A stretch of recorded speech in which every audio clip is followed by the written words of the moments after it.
Important live कुछ important चीजें जो डिस्कस करनी थी।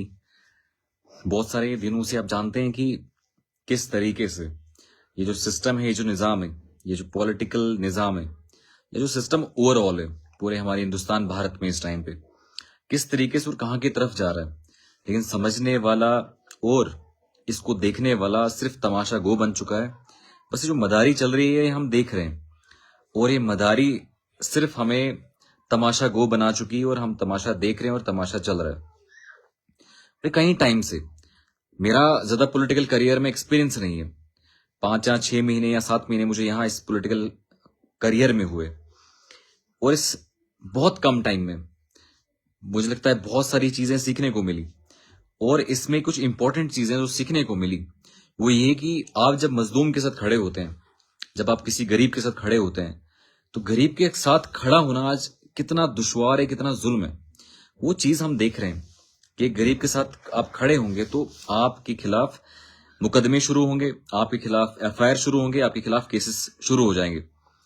लेकिन गरीब के खिलाफ खड़े होना इतना ज्यादा मुश्किल क्यों है? कभी ये हमने समझा नहीं शायद, कभी हमने देखा नहीं शायद कि गरीब बेचारा, क्योंकि लूटने पे तो गरीब से ही लूटा जाता है। हमारे एमएलए हो, हमारे एक्स एमएलए हो, या हमारे जितने भी ठेकेदार हैं, सब गरीब को ही तो लूट रहे हैं। आप हमारी सड़कों का हालत देखो। अगर सड़क अच्छी बनी तो ठेकेदार कमाएगा क्या? अगर सड़क अच्छी बनी तो एमएलए को फायदा मिलेगा कहां से? अगर प्रोजेक्ट में या बाकी जगहों पे अगर चोरियां नहीं हुई तो कमीशन कहां से मिलेगी सरकारी अफसरों को? और अगर गरीब को दबाया नहीं गया तो कहां से पावर शो किया जाएगा?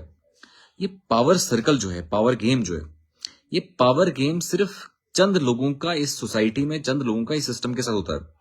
और पावर कुछ ही लोगों के पास होता है और वो जो पावरफुल लोग होते हैं वो गरीब को दबाने की पूरी कोशिश करते हैं। क्योंकि गरीब बेचारा बोल नहीं पाएगा, गरीब सवाल नहीं कर सकता है। आज भी आप जानते हैं 20 मई 2026 से सफाई कर्मचारी पूरे जम्मू कश्मीर में आज स्ट्रगल कर रहे हैं, फाइट कर रहे हैं, अपने अधिकारों के लिए लड़ रहे हैं। और ये इतने टाइम से जो अपने अधिकार के लिए लड़ रहे हैं, इनके साथ खड़े होने वाला कोई बंदा नहीं है, कोई शख्स इनके साथ खड़े होने वाला नहीं है, कोई शख्स इनकी बात करने वाला नहीं है, कोई शख्स इनके हित में बात करने के लिए नहीं है।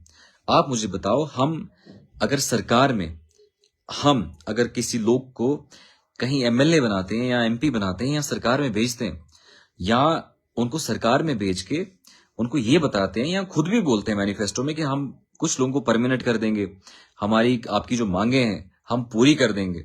इलेक्शन से पहले आप खुद सोचो, एक एमएलए दर दर पे जाके, हर दर की ठोकर खा के, हर जगह जाके ये बोलता है कि मैं आपके लिए पता नहीं क्या क्या करूंगा। लेकिन जो ही इलेक्शन खत्म होता है तो जब उसको क्वार्टर मिलता है, जब उसको बाकी सारी चीजें मिलती हैं, उसके बाद तू कौन मैं कौन हो जाता है।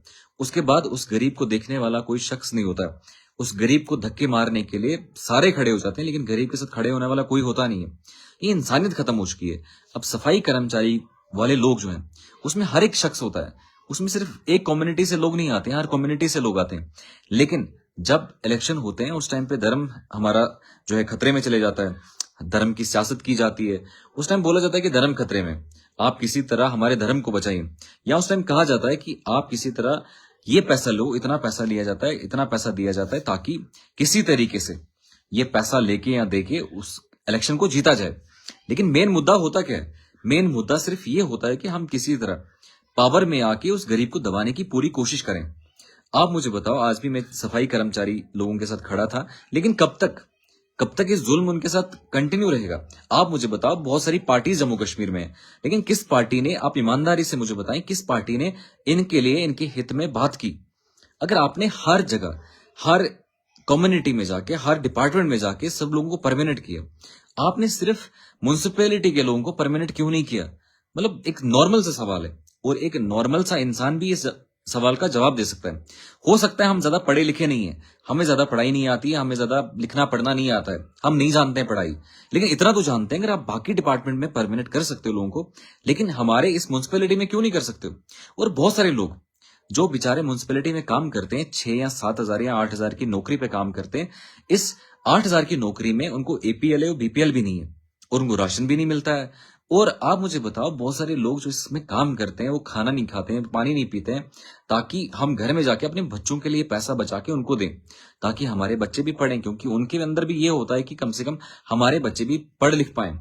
अगर मोदी बड़े बड़े दावे करता है कि बेटी बचाओ बेटी पढ़ाओ और शिक्षा हर जगह होनी चाहिए, स्मार्ट रूम क्लासेस होनी चाहिए, हर एक शिक्षा के लिए क्या ना क्या किया जाता है, लेकिन वहीं पे एक आम आदमी जब सोचता है कि मैं भी जाके वहां अपने बच्चों को पढ़ाऊं, लेकिन उस बच्चे को पढ़ाने के लिए उसके पास पैसा नहीं होता है, उसको खाना खिलाने के लिए खाना नहीं होता है। आप मुझे खुद ही बताओ, ये सफाई कर्मचारी जिनके पास 9,000 तनख्वाह है, ये अपने बच्चों को कहां से वर्दी लाके देंगे, कहां से कपड़े लाके देंगे, कहां से ये अरेंज करेंगे इतना ज्यादा? इनकी ईद भी बहुत मुश्किल से गुजरती है।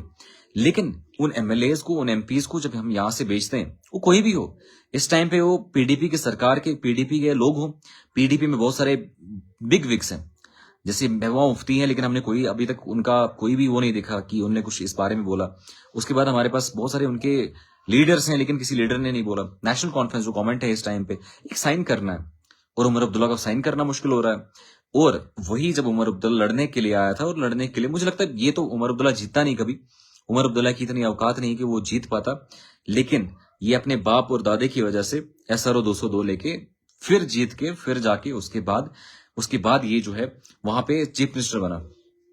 लेकिन आप सोचिए कि एक गरीब बेचारा अपना सब कुछ इलेक्शन के टाइम पे अपना सब कुछ दांव पे लगा कि ये वोट करता है ताकि मुझे जो एमएलए हो मेरे लिए बात करेगा और मेरे हित में बात करेगा। लेकिन जब वोट खत्म हो जाते हैं, इलेक्शन खत्म हो जाते हैं, तो वो एमएलए तानाशाही मचा देते हैं। वो एमएलए इस गरीब के खिलाफ ही शुरू हो जाते हैं, उस गरीब के खिलाफ ही खड़े हो जाते हैं। क्या हम सारे लोग, ठीक है, गंद हम देखते हैं, बहुत एरियाज में गंद है, हम देखते हैं, मेरे किश्तवाड़ में भी बहुत सारी गंद है, और अगर मैंने बहुत सारी जगहों पे गंद साफ की है, तो इतना तो है कि आकिब शाह उन जगहों पे भी गंद साफ करेगा जहां पे गंदगी है। पूरे किश्तवाड़ की गंद मैं अकेला साफ करा सकता हूं, लेकिन इस टाइम पे हमें स्टैंड होना पड़ेगा। ये कहीं सदियों से, कहीं टाइम से सफाई कर्मचारी लोग ये काफी टाइम से स्ट्रगल कर रहे हैं, काफी टाइम से प्रोटेस्ट भी कर रहे हैं। पिछले साल भी प्रोटेस्ट था, इससे पहले टाइम पे भी प्रोटेस्ट था, और काफी टाइम से प्रोटेस्ट चल रहा है इनका। लेकिन प्रोटेस्ट इनका चलने के बावजूद हर हमेशा इनको ये बोला जाता है कि जनाब आज नहीं तो कल, कल नहीं तो परसों आपको परमानेंट किया जाएगा। लेकिन आज अगर इन्होंने प्रोटेस्ट किया है और बोला कि गंद हम नहीं उठाएंगे, आप मुझे बताओ, जो यहाँ पे एक लॉजिकल सवाल है, ठीक है, गंद है, हमारे बच्चे बीमार हो रहे हैं, गंद है, हमारे बुजुर्ग बीमार हो रहे हैं, गंद है, हमारी सोसाइटी में बहुत सारे लोग बीमार हो रहे हैं, इसमें कोई दिक्कत नहीं है, मैं मानता हूं इस चीज को। लेकिन आप मुझे एक चीज बताइए, जो ये गंद साफ करते हैं, क्या इनके लिए कोई प्रिवेंटिव मेजर्स आज तक उठाए गए? क्या इनके लिए आज तक कोई प्रिवेंटिव एक्शंस लिए गए हैं? क्या आज तक कोई एमएलए या एमपी इन म्युनिसिपैलिटी के लोगों के, सफाई कर्मचारी के लोगों को कभी ये तो बोले कि इनके लिए प्रिवेंटिव मेजर्स होने चाहिए, क्या साबुन होना चाहिए, कोई ऐसी चीजें जिनसे इनके बच्चे ना बीमार हो जाएं, इनके बच्चों को कोई प्रॉब्लम ना हो जाए? आप मुझे बताओ, एक बंदा साफ सफाई करके जब हमारी गंद साफ करके अपने घर जाता है, तो आप सोचो खुद ही उनके बच्चों को कितना एक्सपोजर होता होगा बीमारियों का। लेकिन उसके बाद वो जब अस्पताल जाएंगे, आप जानते हैं अस्पतालों की हालत क्या है, अस्पतालों में किस तरीके से डॉक्टर को लोग देखते हैं, किस तरीके से। अब हो सकता है बहुत सारे अमीर लोग मुझे देखते होंगे, लेकिन उनको समझ नहीं आएगा कि एक गरीब का कंडीशन एक अस्पताल में कैसा होता है। मैं कल या परसों हॉस्पिटल में जब गया, रात को 12 बजे किसी ने बंदे ने बुलाया, मैंने ये नहीं देखा उसका नाम सुरेश है, सुरेश ने मुझे बुलाया और सुरेश ने ये कहा कि मैं कुंतवाड़ा से हूं, आपकी भाई यहाँ अल्ट्रासाउंड नहीं हो रहा है, 12 बजे से मैं दिन में बैठा हूं और रात के 12 बजे हैं। आप मुझे बताओ, रात के 12 बजे उसका अल्ट्रासाउंड मैंने करवाया, ऑन कॉल किसी डॉक्टर को बुलाया गया। नहीं तो रात में अल्ट्रासाउंड नहीं होता है अगर इमरजेंसी ना हो, मतलब अल्ट्रासाउंड होता ही नहीं है, बोलते हैं सुबह ही करेंगे, क्योंकि डॉक्टर कहां अपनी नींद छोड़ के आएंगे। लेकिन आप खुद ही मुझे एक चीज समझाइए, जब धर्म की राजनीति करनी होती है, इलेक्शन होता है, तो धर्म की राजनीति की जाती है कि हमारा धर्म खतरे में, तो सुरेश भाई हमारा धर्म बचाना है हमने। लेकिन आप मुझे बताओ, धर्म वहां मुश्किल में है या अस्पताल में मुश्किल में, कि आपकी वाइफ या आपकी बहन या हमारी बेटियां, जब हमारे बुजुर्ग जब अस्पताल में जाते हैं, उनको देखने वाला कोई नहीं है। और ये यहाँ पे कंडीशन नहीं है मेरे किश्तवाड़ में, बल्कि पूरे जम्मू कश्मीर का ऐसा हालत है। लेकिन तानाशाही के ऊपर बिठा के इसको बिठा दिया है कि आप अपने हिसाब से देख लीजिए, कोई मसला नहीं। पहले जितने भी सलाम लोग भेज रहे होंगे, वालेकुम सलाम, जितने भी सलाम भेज रहे हैं। बेसिकली मैं लाइव शायद लेट करता हूं, तो अभी लाइव अर्जेंट आने का जो मकसद था वो ये था कि सफाई कर्मचारी आज कई टाइम से 20 दिन मुझे लगता है ऑलमोस्ट हो चुके हैं, 20 दिन से सफाई कर्मचारी कंटिन्यूसली अपनी स्ट्रगल कर रहे हैं, अपना बता रहे हैं कि जनाब यहाँ पे ये प्रॉब्लम है, यहाँ पे ये प्रॉब्लम है। दानिश हाय, और जितने भी सलाम भेज रहे हैं सबको वालेकुम सलाम। लेकिन सफाई कर्मचारी को सुनने वाला कोई नहीं है, सफाई कर्मचारी की बात करने वाला कोई नहीं है, सफाई कर्मचारी की जो स्ट्रगल है वो सुनने वाला कोई नहीं है। साथ में तालिब चौधरी भाई, जो आप जानते हैं, वो 6 लोग टोटल थे, जिन 6 लोगों को उठाया गया था और 6 लोगों को जो है बंद किया गया था, आप सभी जानते हैं। लेकिन उनमें से 3 लोग जो भीम आर्मी के थे, क्योंकि उनका एडवोकेट अलग से था, उन भीम आर्मी के लोगों को बेल मिल चुका है और भीम आर्मी के लोग सारे बाहर हैं। तालिब चौधरी और 1-2 जो उनके फ्रेंड हैं, वालेकुम सलाम फिरोज भाई, और 1-2 फ्रेंड जो उनके हैं तालिब भाई के, वो अभी भी अंदर है। तो आप खुद ही देख लीजिए कि किस तरीके का निजाम है कि एक बंदा अगर गरीब की बात करता है तो उसको गरीब की बात को पूरी दबाई जाए, उसको पूरा किसी तरह क्रश किया जाए। आप देखें, तालिब चौधरी पे बात करते हैं, सिद्रा के मकानों को गिरा दिया गया, सिद्रा के मकान तोड़ दिए गए, सिद्रा के मकान पूरा उनको जो है क्रैश कर दिया गया, तोड़ दिए गए, 30 मकान के आसपास गिराए गए। उसके बाद एक बंदा वहां पे, उसके बाद वो एक्टिवली वहां 15 दिन बैठ के ये बता रहे कि फॉरेस्ट राइट एक्ट को इंट्रोड्यूस किया जाए, फॉरेस्ट राइट एक्ट लागू किया जाए, ताकि ये जो गरीब बंदे हैं, इनके जो घर तोड़े हैं, वो उनके घर जो है वापस किए जाएं, उनके घरों को किसी तरह से रेस्टोरेशन हो। लेकिन उसको उठा के बंद किया जाता है, उसको उठा के तालिब चौधरी को बंद किया जाता है, और अभी तक इतने टाइम के बाद भी उनको अंदर ही रखा है, अभी बंद रखा है। लेकिन एडवोकेट कुछ लोग थे, लेकिन वो मुझे लगता है कुछ छुट्टी पे चले गए थे एडवोकेट, जिसकी वजह से आज चौधरी अनवर साहब थे जो फाइट कर रहे थे केस को, और कल के लिए सीडी फाइल मंगवाई गई है, तो मुझे लगता है कल के लिए चांसेस हैं कि बेल मिले। लेकिन अब बहुत सारे लोग ये कहेंगे कि आकिब भाई आप तो डेली कहते हैं कि बेल मिले बेल मिले, लेकिन कोर्ट का जो तरीका होता है, कोर्ट का जो, मुझे भी हर बेल में लगता है कि मैं अब छूट जाऊंगा। मेरे 4 FIRs पे हमेशा लगता है कि आज नहीं तो कल, कल नहीं तो किसी टाइम पे मुझे ये सबसे इविक्ट किया जाएगा, क्योंकि मेरी गलती है नहीं। एक नॉर्मल सवाल पूछना सरकार से, वो कब से गुनाह हो गया। और अगर सरकार, संविधान, सुदेश महाजन सलाम, वालेकुम सलाम सलाम। तो आप खुद ही देखिए कि एक आम आदमी जब सवाल पूछता है, एक आम आदमी जब क्वेश्चन करता है, तो उस पर FIR लगते हैं। लेकिन procedure of law, procedure of court इतना ज्यादा कॉम्प्लेक्स है कि इतने टाइम हम इंतजार करते हैं कि आज नहीं तो कल, कल नहीं तो परसों हमें किसी तरीके से हमें इस चीज का दिया जाएगा, कि बोला जाएगा कि नहीं जनाब ठीक है, तुम्हारी गलती नहीं है। लेकिन कोर्ट प्रोसीजर में भी आपको कितना टाइम लगता है, आप सोच नहीं सकते हैं। उसके अलावा हॉस्पिटल में आज एक इंपॉर्टेंट चीज जो आपके साथ डिस्कस करनी थी, मैं हॉस्पिटल गया था। हॉस्पिटल जाते रहते हैं, आप सब जानते हैं, लेकिन केंद्र सरकार ने और साथ में राज्य सरकार ने उसको अटेस्ट किया है। Government of India, government of Jammu and Kashmir, दोनों जगह हमारी हेल्थ मिनिस्ट्री है, लेकिन कोई सुनने के लिए तैयार नहीं है। किसी उनको कोई खबर नहीं है कि यहाँ अस्पताल में क्या चल रहा है, क्या नहीं चल रहा है, गरीब बेचारा मर रहा है, गरीब को। अब बहुत सारे गरीब जिन बेचारों को मैं मदद भी करता हूँ, या जिनको मैं कोशिश करता हूँ मदद करने की, मैं हर जगह पहुंच नहीं सकता हूँ, तो उन लोगों को जब हम ट्राई करते हैं कि वहां उन तक पहुंचे, हेल्प करें। ठीक है सब घर में, हाँ सब ठीक है अल्हम्दुलिल्लाह। तो जब उन गरीबों को मदद करने जाते हैं, जैसे फॉर एग्जाम्पल आज के टाइम पे आप एक प्रिस्क्रिप्शन 10 रुपए का मिलता है, आपको उस 10 रुपए के प्रिस्क्रिप्शन के लिए जो 10 रुपए का नुस्खा होता है, वो डॉक्टर को आपको दिखाने के लिए आपको भीड़ में लगना पड़ता है।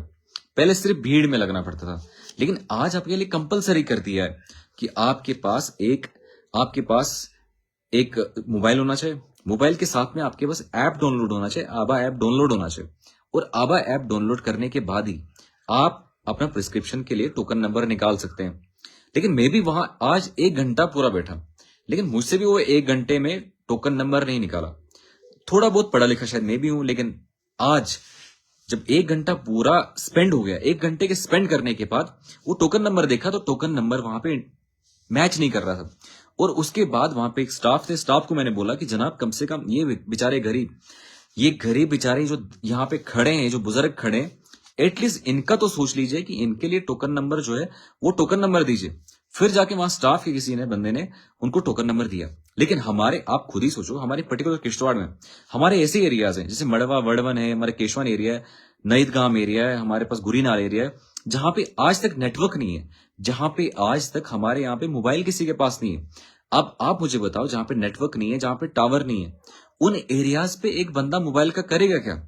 उसको शोपीस तो रखना नहीं है उसको फोन को, तो उस फोन को करेगा क्या बेचारा? लेकिन जब ये सवाल पूछते हैं किसी MLA से, जब सवाल पूछते हैं किसी बंदे से, वो कहेगा नहीं जनाब कोई मसला नहीं, हम तो टावर दे देंगे। लेकिन जब इलेक्शन खत्म हो जाते हैं उसके बाद तू कौन और मैं कौन, और टावर वहीं का वहीं। आज तक पता नहीं है कि वो टावर आएगा भी नहीं आएगा। लेकिन वो बुजुर्ग जो बेचारा आज नाइद गांव से आया था, जो बेचारा गुरीनाल से आया था, जो बेचारा सुरुड़ के एरिया से आया था, जिसके पास फोन नहीं है। अब मुझे बताओ, बहुत सारे बुजुर्ग हमारे होते हैं जिनके पास फोन नहीं होते हैं। शायद आप नहीं जानते हो या आप जानते होंगे, बहुत सारे लोग जानते होंगे कि हमारे बहुत सारे बुजुर्ग होते हैं उनके पास फोन नहीं होते हैं। वो बेचारे फोन के बिना यहाँ किश्तवाड़ आते हैं, और जब किश्तवाड़ आते हैं उनको पता चलता है कि फोन होना जरूरी था और सिम होना जरूरी था। उसके बाद ही आप आवा ऐप खोलेंगे, उसके बाद आपको रजिस्ट्रेशन होगा, फिर जाके डॉक्टर को दिखा सकते हैं। नहीं तो आप जैसे आए तो वैसे ही वापस जाएंगे। लेकिन बहुत सारे लोग हमने भी देखे हैं कि बेचारे गलियों में मरते हैं, सड़कों में मरते हैं। लेकिन हम ये सोचने को, मुझे ये समझ नहीं आ रहा है, अब सफाई कर्मचारी की बात हो या अस्पताल की बात हो या शिक्षा के घरों की बात हो, हर जगह पे यही एक प्रॉब्लम है कि जनाब उनको देखने वाला कोई नहीं है। अब साथ में आज मेरी एसीडी साहब से मुलाकात हुई, और मुलाकात डिटेल में हुई। काफी टाइम से एसीडी साहब से मुलाकात होती रहती थी, लेकिन आज जीराम जी जब इंट्रोड्यूस हुआ तो मेरी जब डिटेल में बात हुई, तो आप खुद ही सोचे, आपको नरेगा में अटेंडेंस लगानी है तो ऑनलाइन लगानी है। ऑनलाइन लगाने के लिए, अटेंडेंस लगाने के लिए आप जहां गुरीनाल में रहते हैं, जहां पे मास्टर शीट आपके लिए कंपलसरी आपको ऑनलाइन करना पड़ेगा। आप करेंगे कैसे ऑनलाइन उसको? आप कैसे अपने मास्टर शीट को आप कैसे अपनी हाजिरी ऑनलाइन लगाएंगे, जबकि नेटवर्क ही नहीं है वहां पे।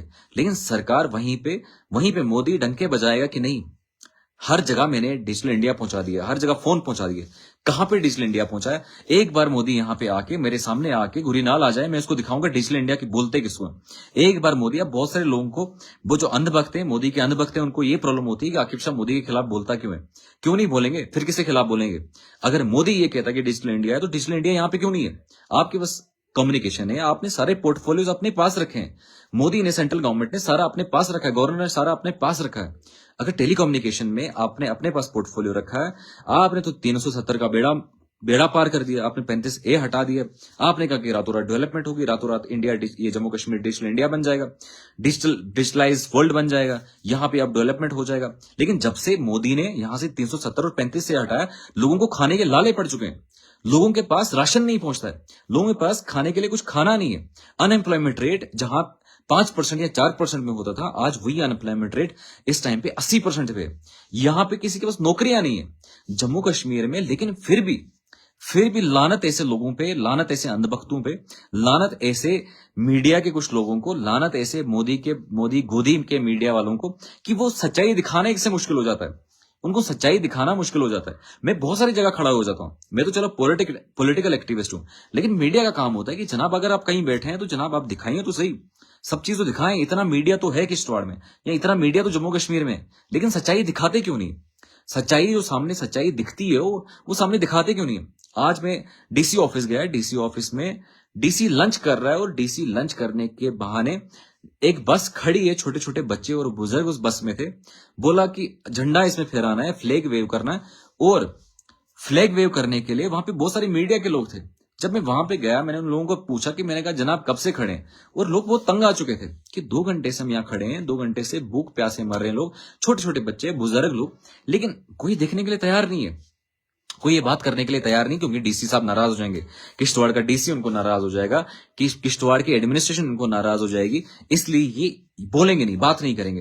लेकिन बड़े अफसोस की बात है कि बिक चुका है हमारा जमीर, बिक चुका है हमारी सियासतें, बिक चुकी हैं, हमारा किरदार बिक चुका है, हमारी सब कुछ चीजें बिक चुकी हैं। लेकिन जब हमें पर्सनल लेवल पे किसी तहसीलदार के पास जाना हो, पर्सनल लेवल पे किसी एसीआर के पास जाना हो, पर्सनल लेवल पे किसी डीसी के पास जाना हो, उस टाइम पे आकिब शाह की बातें याद आती होंगी कि नहीं, आकिब शाह तो जब चिल्ला रहा था तो सच में चिल्ला रहा था। और मैं सिर्फ चिल्ला नहीं रहा हूं, आप मेरा पूरा फेसबुक का पेज देखें, और हम सारी वीडियोस नहीं उठा सकते हैं, सारी वीडियोस नहीं बना सकते हैं। सुबह अस्पताल से शुरू होते हैं और रात को किसी गांव में हमें मकाम होता है। बकरवाल वाला जिंदगी है, सुबह कहीं निकलते हैं, शाम को कहीं होते हैं। लेकिन सिर्फ ये कि हम सच्चाई आपको बताएं, सच्चाई आप तक पहुंचाएं। लेकिन चंद लोग, चंद दलाल इस सोसाइटी में, इस समाज में हमारे आज भी हम बेवकूफ बनाते हैं, और हम आसानी से बेवकूफ बन रहे हैं। ये नहीं कि सच्चाई के साथ खड़े होना है, ये नहीं, बस ये कि नहीं, ये बंदा तो गरीब है, ये तो बेचारा, ये तो रास्ते से उठा बंदा है, इसके पीछे क्यों चलेंगे हम? क्योंकि ये तो गांव का बंदा है, हम लोग इसके पीछे क्यों चलेंगे? हम लोग इसको क्यों देखेंगे? हम लोग इसके पीछे, ये जो सच्चाई बोलता भी है, लेकिन कभी न कभी आप देख लेना कि जुल्म की इंतहा इतनी हो चुकी है कि यहां पे मोदी ने तानाशाही बना दी है, डिक्टेटरशिप है। आज भाजपा के खिलाफ कोई बोल नहीं रहा है, भाजपा के खिलाफ बोल नहीं सकता है कोई। क्यों? क्योंकि वो उनके ठेके बंद करेंगे। लेकिन आकिब शाह के पास एक बिजनेस था, वो भी बंद कर दिया, लेकिन आकिब शाह तो बोलेगा, आकिब शाह तो अब इनके खिलाफ बोलेगा, क्योंकि अब आकिब शाह को फर्क नहीं पड़ता है, क्योंकि आकिब शाह के खिलाफ इन्होंने जो जितने तंत्र मंत्र थे वो सारे इन्होंने लगा दिए, और अब मेरे पास खोने के लिए कुछ नहीं है। अब आज अगर मैं ये कहता हूं कि यहाँ पे डेवलपमेंट नहीं है, यहाँ पे प्रॉब्लम्स है, यहाँ पे ये इतनी प्रॉब्लम्स है, ये करें शब्दीबान, यहाँ पे अगर इतनी प्रॉब्लम्स के होने के बावजूद कोई भी इन चीजों को एनालाइज या बात करने के लिए तैयार नहीं है। आपने बहुत सारी मीडिया देखी है, आपने बहुत सारे यहाँ के जर्नलिस्ट देखे होंगे, किश्तवाड़ के यहाँ चुनाव वैली के जर्नलिस्ट बहुत कम लोग हैं, विद एक्सेप्शन कि जो सरकार और इस एडमिनिस्ट्रेशन की तानाशाही के खिलाफ बोलते हैं। कहां पे आज तानाशाही नहीं, किस जगह तानाशाही नहीं, किस एडमिनिस्ट्रेशन के पार्ट में तानाशाही नहीं है। मैं डीसी ऑफिस जाता हूं, डीसी ऑफिस में 2-3 घंटे से या पूरे दिन भी एक इंसान, गरीब इंसान कहीं से आके वो इंतजार कर रहा है कि कभी अफसर आएगा तो मैं बात करूंगा, अफसर आएगा तो मेरा काम निकलेगा। लेकिन पूरा दिन वेट करने के बाद पता चलता है कि अब साहब जो है यहां से निकल चुके हैं, साहब अब दफ्तर में नहीं है। लेकिन ये चीजें बदलेंगे कैसे? ये बदलने वाला सिस्टम यहाँ के लीडर्स का होता है कि अगर कोई अफसर आज नहीं आया तो गांव गांव में हर एक बंदे को पता होना चाहिए कि आपको आज बस में नहीं चढ़ना है, क्योंकि वो साहब आप वहां पे नहीं है, आज आपका काम नहीं होगा। ये चीजें सब ऑनलाइन या गांव में पता होनी चाहिए कि सरपंच के पास पहुंचानी चाहिए थी कि आज ये साहब वहां पे नहीं है तो ये साहब का काम नहीं होगा, आज बिजली दफ्तर में ये साहब नहीं है, एक्सचेंज साहब नहीं है, पीडीडी के एडब्ल्यू साहब नहीं है, तो आज ये काम नहीं होगा। आज आप किश्तवाड़ मत ही जाएं तो वही बेहतर है, क्योंकि साहब मिलेंगे नहीं। वालेकुम सलाम, जितने भी सलाम भेज रहे हैं सबको वालेकुम सलाम। तो ये काम जो है लीडर्स का होता है, लीडर्स का काम होता है। लीडर्स का काम ये नहीं होता है कि इसको बोलना तू कांग्रेस का है, तू एनसी का है, तू किसी और पार्टी का, तू इसके खिलाफ क्यों तू इसके साथ क्यों चल रहा है। यार बात इंसानियत की करो ना, बात उस गरीब की करो जो बेचारा मर रहा है। और सिर्फ गरीब की बात नहीं है, ऐसे इंसानियत की बात, इंसानियत खत्म हो चुकी है हमें। हम किसी अफसर के पास जाते हैं, वो ये नहीं देखता है कि हिंदू है मुसलमान है, बस वो ये देखता है कि इसकी अप्रोच नहीं है, ये इसके पास कोई पीछे नहीं है। मोदी जी के बारे में मत बोलो, उसने बहुत अच्छे काम किए, हाँ घंटा काम किए हैं, बहुत अच्छे काम किए हैं। इस टाइम पे अनएम्प्लॉयमेंट रेट पता नहीं आप कहां से हैं, लेकिन जम्मू कश्मीर का अनएम्प्लॉयमेंट रेट जहां पे 5% से था, आज वही 60% से है। मतलब यहाँ पे नौकरियां खत्म करी, फिर भी मोदी साहब जबरदस्त हैं, मोदी जी जिंदाबाद है। यहाँ पे अस्पतालों में कोई काम नहीं हो रहा है, अस्पतालों का इतना ज्यादा करप्शन है, हर सिस्टम में करप्शन है, एजुकेशन में सिस्टम है, एडमिनिस्ट्रेशन में करप्शन है, हर जगह करप्शन होने के बाद मोदी जी जिंदाबाद, हर जगह मोदी जी जिंदाबाद। आप मुझे बताओ 15 साल हुकूमत करने के बाद भी आज मोदी जी जिंदाबाद। ये हमारी सोसाइटी में हमारा ब्रेन वॉश किया गया है, हमारा दिमाग को ब्रेन वॉश किया गया है कि आप एक बंदे को बोलो जी जनाब बस यही है जो है, जबरदस्त है, सब कुछ है। धर्म की राजनीति करके मोदी प्रधानमंत्री बन चुका है, इस टाइम पे क्या ही करेगा मुझे? मोदी अंदर डलवा देगा, पीएसए लगवाएगा और क्या करेगा, इतना ही उसके हाथ में। लेकिन आप मुझे ये बताएं कि मोदी के खिलाफ बोलोगे, डरते मोदी के खिलाफ बोलने के लिए, क्यों नहीं बोले? अगर वो डिजिटल इंडिया की बात करे तो कहां है डिजिटल इंडिया? अगर वो बात करता है करप्शन फ्री सोसाइटी तो कहां नहीं? हर जगह करप्शन है। किधर करप्शन है? आप ब्लॉक डिपार्टमेंट उठा लो, किसी भी डिपार्टमेंट उठा लो, हर जगह करप्शन है। अगर उसे करप्शन खत्म करें तो करप्शन खत्म करे ना, हम देख लें करप्शन है। अब आप ये कहेंगे कि नहीं डाउन लाइन में जो एडमिनिस्ट्रेशन में लोग हैं, भाई वो भी तो इस टाइम मोदी के अंडर ही काम कर रहे हैं ना, वो भी इस टाइम पे मोदी की बात सुन रहे हैं ना, लेकिन कहां वो खत्म कर रहे हैं? ये चीजें खत्म हो ही नहीं रही हैं। करप्शन फ्री सोसाइटी अगर इतनी ज्यादा है, नीरव मोदी को अभी तक वहां लंदन में क्यों रखा है? अभी किंगफिशर के मालिक को आज तक बाहर क्यों रखा है? आज तक अडानी और अंबानी को क्यों टेंडर दिए जा रहे हैं? आप किसी ऐसे बंदे को, किसी ईमानदार को टेंडर क्यों नहीं दे रहे? आप फिर जहां पे 2014 में आपके पास सिर्फ 200 करोड़ थे, आज 20,000 करोड़ आपके पास है, तो क्यों ले रहे हैं आप? भाजपा के इतने बड़े दफ्तर बना रहे हैं, इन जगहों पे अस्पताल क्यों नहीं बना रहे? क्या मोदी ये नहीं बोल सकता? अगर मोदी ईमानदार है तो ये भी तो बोल सकता है बीजेपी के करोड़ों के दफ्तर बनाना बंद कर दो और इनकी जगह अस्पताल बनाओ। और जो ये गवर्नर भेज रहे हैं हर जगह नशा मुक्त भारत करने के लिए, हर जगह नशा मुक्त भारत करना, 1-1 करोड़ एक डिस्ट्रिक्ट में, एक पंचायत में लगा रहे हैं। 1-1 करोड़ से इधर मशीनें आ जाती है, 1 करोड़ से हमारा अस्पताल डेवलप हो जाता है, 1 करोड़ में हमारे इतने स्कूलों में स्मार्ट रूम आते। लेकिन नहीं, आप मुझे बताओ मोदी का किसी एक स्टेट में बताओ जो उसने मोदी ने डेवलप की है। दिल्ली में केजरीवाल का सरकार देखो और देखो उसमें पता चलेगा कि मोदी कितना काम करता है, खुद ही पता चलेगा। और उसके बाद आप देखो कि ये बाकी लोग कर क्या रहे हैं। जो भी सियासत में आता है, यहाँ पे सुनील शर्मा सियासत में आया तो उसने अपने घर बनाए और अपने आसपास के लोगों के घर बनाए। और उसके बाद जितने भी यहाँ पे एमएलए बनते हैं, जितने भी हमारे पूरे चुनाव बेली में कोई भी किसी भी पार्टी से, सब अपने घर बनाते हैं, अपने यारों के घर बनाते हैं, अपने दलालों के घर बनाते हैं, सब अपने बारे में सोचते हैं, लेकिन गरीब के बारे में सोचने वाला कोई नहीं। ये जो मोदी का डंका बजा रहा था यहाँ पे, आप क्लियरली सुन लो कि अस्पताल में जब जाते हैं, कभी मेरे साथ अस्पताल में आना, मैं दिखाऊंगा अल्ट्रासाउंड रात में नहीं होता है, 2 बजे के बाद कोई टेस्ट नहीं होता है, 2 बजे के बाद कोई यहाँ पे सिटी स्कैन मशीन नहीं होती है। आप स्टेट वापस दीजिए ना, यहाँ पे स्टेट वापस दीजिए। हमें उमर अब्दुल्ला ये गालियां जो मोदी खा रहा है, हम उमर अब्दुल्ला का गालियां देंगे? हम क्यों उस टाइम पे ये बताएंगे कि जनाब नहीं, कि आप गलत हैं, मोदी गलत है। और उसके साथ में कुछ इंपॉर्टेंट इश्यूज और जो आपके साथ डिस्कस करने थे हमारे में, और एक आरटीए फाइल किया हूं, एनुअल ट्रांसफर ड्राइव। एक हर डिपार्टमेंट में कॉन्सेप्ट होता है कि जब भी कुछ टाइम के लिए कुछ बंदा कहीं पे जॉब करता है तो उसके बाद उसको ट्रांसफर होना चाहिए। एजुकेशन डिपार्टमेंट, सीईओ किश्तवाड़ के डिपार्टमेंट में, चीफ एजुकेशन डिपार्टमेंट में मैंने एक आरटीए फाइल की, लेकिन आरटीए का जवाब अभी तक नहीं मिला। अभी तक वो आरटीए पेंडिंग है, लेकिन कोई बात करने के लिए उस आरटीए पे नहीं है कि आरटीए का जवाब दिया जाए कि कितने टीचर कहां पे हैं, बस इतना ही पूछा है। लेकिन जब मैं पूछने जाऊंगा कि जनाब मैंने एक आरटीए फाइल की थी, इस आरटीए का जवाब दें, तो उस टाइम पे ये कहेंगे कि नहीं, इसको उठा के एफआईआर लगा दो। अब सिर्फ ये बताएं कि आपने एक जो सरकारी स्कूल किश्तवाड़ में है, वहां पे आपने 30 टीचर रखे हैं जो 100 बच्चों के लिए या 50 बच्चों के लिए या 60 बच्चों के लिए, मतलब 2 बच्चों पे 1 टीचर रखा है। लेकिन वहीं पे जब आप गांव में जाएंगे तो 100 बच्चे हैं या 200 बच्चे हैं, 200 बच्चों में सिर्फ 1 टीचर या 2 टीचर रखे हैं। आप खुद ही बताएं किस लेवल की तानाशाही है, किस लेवल का जुल्म है।